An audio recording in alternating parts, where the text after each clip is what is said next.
أحسب الناس أن يتركوا أن يقولوا آمنا وهم لا يفتنون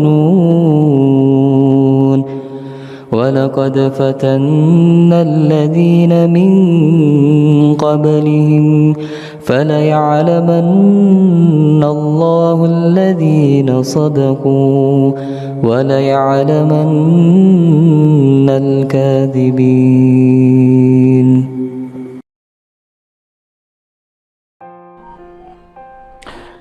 Pagi tu lebih kurang jam 9 lebih, saya tak ingat lah jam yang sebetulnya, lebih kurang jam 9 lebih. Mak minta saya pergi kedai untuk beli barang sebab mak nak masak untuk tengah hari. Kemudian saya kayuh gerek je saya pergi kedai tu.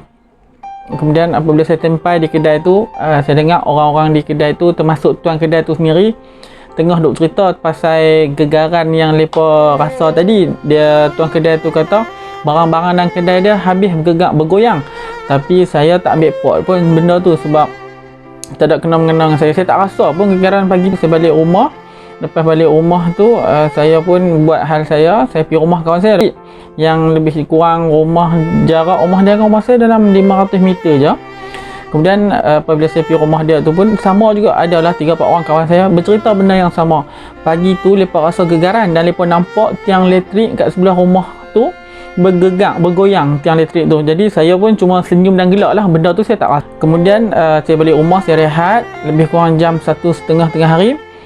Saya buka TV, saya tengok Bulletin 1.30.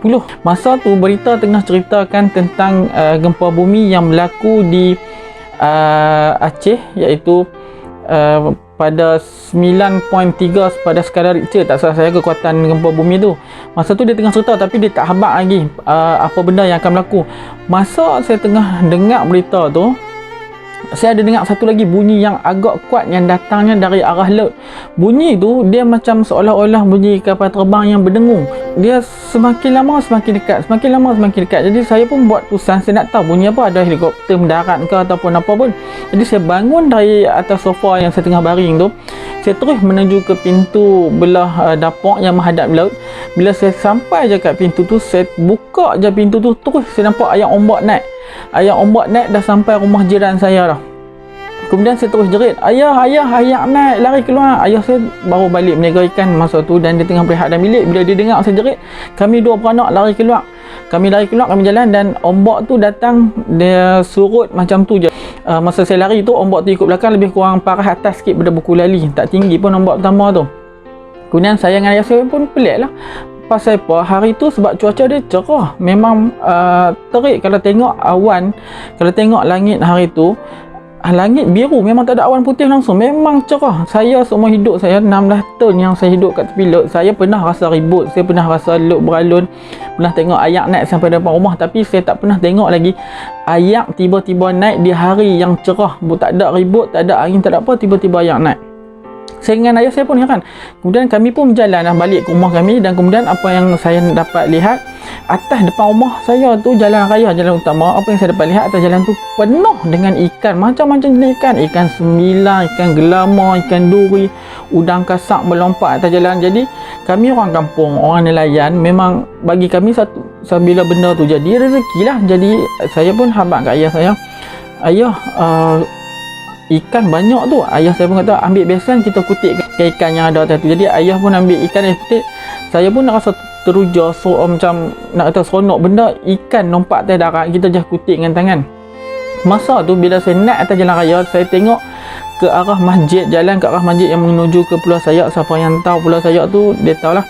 Ada sebuah rumah kayu yang mana rumah tu semua rumah atas. Rumah tu masa ombak pertama, dia dah berada di atas jalan raya. Nak kata ombak pertama tu dah bawa rumah tu bergerak, berada di atas jalan raya kalau tak salah saya. Kemudian sebabkan saya rasa seronok apa yang saya buat, saya pergi balik rumah kawan saya tadi. Kemudian bila saya sampai rumah tu, saya tengah sembang dengan kawan saya tu pun heran. Kami duduk tepi laut lama dah, tapi tak pernah lagi kami tengok kejadian macam tu.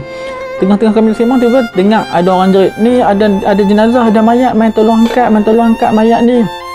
Jadi Wan pun ajak saya, Lupi, jom kita pergi tolong angkat jenazah tu. rupa-rupanya ada seorang jenazah makcik ni dah meninggal dunia pada ombak yang pertama. Katanya yang saya difahamkan, makcik ni meninggal ketika mana dia sedang solat zuhur, dia sedang sujud, ombak tu mai dan dia rebah, dia jatuh. Kalau tak salah saya, itu cerita yang saya dengar lah. Dia rebah, dia jatuh dan dia lemah dalam ombak yang pertama tu, sebab rumah dia memang betul-betul tepi laut. Jarak rumah dia dengan laut tu, dengan tebing laut tu dalam 20 meter macam tu je.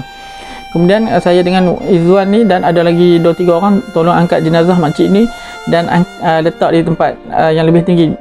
Apa yang menyedihkan lagi, makcik ni sebenarnya sebelum dia meninggal itu, dia pergi kenuri dengan mak saya. Dekat kampung kami masa hari tu ada kenuri. Mak saya baru jumpa dia, balik sama-sama jalan kaki dengan dia, tapi itulah dah kata ajal dia sampai waktu tu. Jadi kami angkat letak dia tempat tinggi. Bila saya dengan kawan saya ni dan beberapa orang lagi orang kampung letak jenazah makcik ni di tempat tinggi, tiba-tiba dengar pula cerita lari ada ombak kedua nak mai. Masa tu saya panik, saya tak boleh nak fikir benda apa. Sepatutnya benda yang saya buat tu, saya lari keluar daripada kampung tu, tapi saya tak buat benda tu. Orang lain, kebanyakan orang kampung dah mula berlari keluar daripada kampung tu, tapi saya berlari, saya balik rumah saya sebab mak ayah semua ada di rumah. Jadi saya patah balik, saya lari balik rumah. Bila saya lari kat rumah, saya balik, saya sampai tapi saya tak balik rumah saya balik ke rumah, saya nak pergi rumah tok saya sebab rumah tok saya tinggi. Jadi tak sempat pun saya nak pergi ke tempat yang lebih tinggi tu, ombak kedua tu lagi laju daripada saya. Jadi bila dia datang ke paras lutut tu, bila saya pijak atas tanah, kaki saya tenggelam. Bila kaki saya tenggelam, saya terjatuh, saya terduduk. Kemudian ombak tu terus bawa saya, hanyutkan saya. Di antara rumah laluan tu ada 2 buah rumah. Ni rumah mak menakan saya dan ni rumah tok saya. Saya berada di tengah-tengah ni. Saya terjatuh, saya tak sempat nak berpaut di rumah tok saya dan saya tak sempat nak berpaut di rumah mak menakan saya. Saya berada di laluan ayak tu. Jadi saya terjatuh dan ni ombak tu bawa saya terus, hanyutkan saya sehinggalah saya tersangkut di pondok jelapang padi. Kalau orang Kedah ni, pondok jelapang padi ni kita panggil tempat yang orang duk simpan padi lah. Orang dulu duk simpan padi. Jadi saya tersekat, yang mana pondok tu berada di tengah-tengah ni. Saya tersangkut di jelapang padi tu. Masa saya terlekat di jelapang padi tu, ombak tu makin lama makin tinggi. Memang saya terlekat, ombak tu makin lama saya boleh rasa dari dia naik ke paras lutut, ke paras pinggang, paras dada. Kemudian masa tu saya tak tahu, saya ibarat nyawa saya di hujung tanduk. Masa tu juga apa yang saya dapat tengok, dekat rumah tok saya tu ada motor mak menakan saya. Kalau nak tahu ombak tu kuat tak kuat, saya boleh tengok motor mak menakan saya tu, motor Chris warna hitam. Ombak tu tolak macam angin tolak plastik, dia terbalik berpusing macam tu. Kuat tak kuat ombak tu, motor dia boleh tolak macam tu. Masa tu saya ingat, dan saya ni waktu tu melekat macam kena gam dekat jelapang padi tu. Ayak tu memang tinggi, agak tinggi arus dia, lebih kurang nak ke leher pula, lebih kurang macam tu. Saya terlekat. Masa tu yang saya ingat, saya akan mati. Memang saya ingat akan mati. Pada masa yang sama juga, mak ayah saya berada di tempat tinggi. Sepupu saya, mak menakan saya, kecuali arwah pak menakan saya dengan sepupu saya, mereka sempat pegang pokok. Mereka bawa pada pokok, cuma saya je tak sempat. Saya terhanyut dan dekat di depan padi tu. Kemudian mak ayah saya jerit, adik pegang kuat-kuat, adik pegang kuat-kuat. Masa tu ayah saya nak turun dari tempat tinggi, ayah saya nak terjun, nak selamatkan saya. Tapi mak saya pegang tangan ayah saya. Mak saya kata kat ayah saya, abang, kalau hari ni Allah nak ambil dia, kita redha. Kalau sebab apa, kalau abang turun sekali dengan abang akan hanyut dan tak tahu apa akan jadi kat abang. Itu kata mak saya pada ayah saya. Sambil itu ayah saya melaungkan azan sekuat hati, melaungkan azan sambil menghadap laut supaya ombak tu akan cepat-cepat berhenti. Tapi pada masa yang sama saya masih bergelut lagi. Masa saya tengah pegang berpaut pada pondok tu, saya rasa sedikit sebab pondok jelapang padi tu dia ada 4 tiang, di mana tiang tu diletakkan di atas batu. Saya boleh rasakan pondok tu bergerak sedikit demi sedikit. Dia bergerak, dan di belakang jelapang padi itu merupakan ada kolam terbiar di bendang. Kalau kata pondok tu dia jatuh daripada tiang dia tu, maknanya kata dia akan reban dan saya akan jatuh dalam kolam tu. Wallahualam, saya tak tahu apa akan jadi pada nasib saya masa tu. Lepas tu sedang saya bergelut pula, tiba-tiba ada satu kayu lebih kurang kayu balak lah, saya pun tak ingat besar mana. Dia sepatutnya arah tujuan tu dia akan datang tepat-tepat belakang saya. Kalau dia datang tepat-tepat belakang saya, dia akan mentam belakang saya. Tapi disebabkan kuasa Allah kot nak panjangkan umur saya, jadi bila nak sampai kat saya, dia membelok terus, dia lalu ke laluan tepi. Dan selepas tu perlahan demi perlahan ombak pun mulai surut. Bila ombak mulai surut tu, saya jadi bengong seketika. Saya tak tahu apa benda ni, apa yang jadi sebenarnya. Saya tak boleh nak fikir apa yang jadi masa tu. Saya terduduk tu, ayah saya terus berlari mai kat saya, dia papah saya untuk bawa ke tempat selamat, ke tempat lebih tinggi. Masa lepas ombak kedua tu surut, tangan saya ni habis bengkak. Saya tak tahu kena gigit, kena sengat apa ni, bengkak tangan saya sini, bengkak. Kaki saya tu ada isi tercungkir, tak tahu kenapa. Masa tu sakit tu tak rasa dah, tak sedang. Boleh tengok benda tu bengkak tapi tak rasa sakit sebab tak boleh nak fikir masa tu. Kemudian pak menakan saya baru balik, pak menakan saya sampai daripada Sungai Petani sebab dia dapat berita, kata ada orang berita kata ada ombak besar naik kampung. Terus dia marah kami, awak hampa tak keluar, orang lain semua lari keluar, hampa tak keluar. Masa tu kami arwah tok saya tu masa tu dah tak mampu berjalan. Jadi pak menakan saya ni dengan sepupu saya, mereka giliat-giliat dukung arwah tok saya tu. Kami keluar, masa nak keluar tu, sepanjang perjalanan saya dari rumah saya nak keluar tu, kampung saya ni ibarat saya boleh katakan macam baru lepas kena bom. Sebab serpihan dinding di rata-rata, kayu di rata-rata, dengan kereta bertindan, motor terbalik, Allahu Akbar, dengan lumpur tu, saya tak tahu nak cakap, macam baru lepas kena bom kampung saya tu. Jadi kami berlari keluar, kami cuba nak selamatkan diri dan nak berlari sejauh yang mungkin, takut-takut kalau ada ombak yang ketiga akan datang masa tu. Kami lari ni, saya lari waktu tu, saya tak pakai kasut, tak pakai slipper. Kira saya memang penuh lumpur, daripada baju sampai selok memang penuh lumpur. Saya tak pakai kasut pun masa tu. Bayangkan hari tu tengah panas, memang panas terik.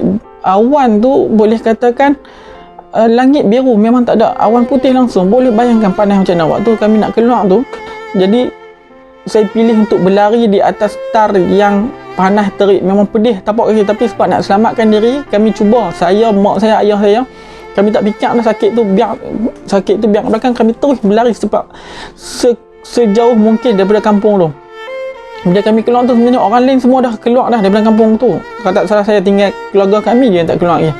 Kemudian saya sampai separuh jalan, saya sompak dengan abang saya. Abang saya pun dia sebab pergi meneman kenduri masa tu, dia bawa saya pergi keluar dari kampung tu. Mak saya kata bawa adik yang pergi klinik sebab dia luka ni. Jadi abang saya bawa hantar pergi klinik kota, klinik Dr. Azhar. Saya ingat lagi, bila sampai kat klinik tu, saya berdiri kat pintu. Saya tak tahu nak kata apa, saya tak tahu nak cerita apa. Adalah 2-3 orang duk menunggu kat klinik tu. Dia tengok saya dengan berlumpur ayak duk menitik, slipper tak pakai.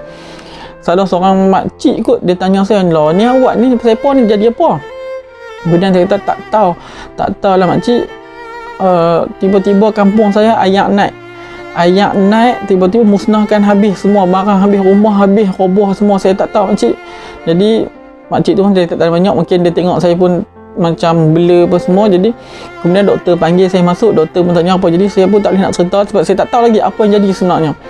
Kemudian bila saya keluar daripada tu, saya nak ambil ubat, saya tak ada duit. Jadi saya cakap kat nurse yang jaga kaunter tu, nurse, saya tak ada duit nak bayar untuk biaya rawatan saya. Jadi alhamdulillah, bagusnya doktor masa tu. Dia kata, tak apa adik, hari ni doktor kata dia rawat adik secara percuma. Alhamdulillah masa tu. Jadi kemudian sepupu saya main ambil saya, dia bawa pergi ke rumah mak menakan saya yang ada di Sungai Mas. Saya mandi-mandi, bersihkan diri. Masa tu saya masih tak boleh nak fikir. Saya jadi tak boleh nak fikir. Otak saya jadi tak boleh nak tak apa yang benda jadi sebenarnya. Kemudian saya selesai bersihkan diri, saya duduk, saya sandak kat rumah mak menakan saya sambil lepas buka TV. Kemudian ada berita eksklusif masa tu, menceritakan apa yang terjadi di Aceh. Sebenarnya di Aceh, ombak tsunami tu main lagi awal di tempat mereka. Cumanya di kampung saya tu dia agak lambat sikit. Cuma berita tak sampai yang cepat, jadi kami tak tahu. Kemudian dalam berita tu juga dia ada menyebut satu perkataan di mana dia kata kejadian yang berlaku itu merupakan tsunami. Lepas tu baru saya tahu rupanya tsunami itulah ombak besar yang terjadi. Jadi di Malaysia ni, kawasan yang paling terjejas teruk ialah di Kuala Muda lah, iaitu kampung saya. Banyak kemusnahan, ada kematian juga yang berlaku. Jadi selepas tu even rumah saya alhamdulillah cuma reban dapur je sikit. Dalam rumah ambil masa juga yang lama untuk pulihkan rumah dengan bau lumpur. Even sehari selepas kejadian tu saya nak balik tengok rumah saya sebab saya nak sekolah. Barang-barang saya semua, barang-barang sekolah saya macam mana. Kemudian saya ikut mak saya balik, polis benarkan kami masuk sebab kami pemilik rumah tu. Bila sampai rumah tu agak sedih, banyak barang kami dah tak boleh pakai, memang rosak teruk. Ikan-ikan ni penuh dalam kolah bilik mandi tu, ikan penuh. Jadi alhamdulillah selepas tu bantuan daripada kerajaan, bukan kerajaan, orang persendirian banyaklah tolong balik kehidupan kami, untuk bina balik kehidupan kami. Sejak kejadian tu banyak yang benda yang berubah pada diri sendiri. Kemudian saya ambil masa yang lama untuk berdiri, untuk saya takut lot. Selepas tu saya jadi takut lot. Saya tak boleh duduk depan lot, saya tak boleh tengok ombak yang kuat, saya tak boleh tengok ombak yang bergulung, saya tak boleh, masa tak boleh nak berdiri depan lot pun. Saya ambil masa banyak tahun jugalah saya nak okey balik untuk terima balik semua tu. Lepas tu kalau dengar gegaran je, ada gegaran di belah Indonesia, jadi takut. Even lepas tu ada jugalah orang kata berlaku gegaran, ada lagi ombak nak main lagi tinggi. Kami jadi takut, even mak saya sendiri pun dia jadi takut bila dengar bunyi pelik-pelik, bila tengok ombak pun dia takut. Jadi banyaklah sebenarnya tsunami ni telah merubah banyak kehidupan orang, banyak memusnahkan kehidupan. Jadi apa yang saya nak kongsikan kat sini ini ialah kisah hidup saya, pengalaman saya sendiri yang berlaku semasa peristiwa tsunami yang berlaku 16 tahun yang lalu, iaitu pada 26 Disember tahun 2004.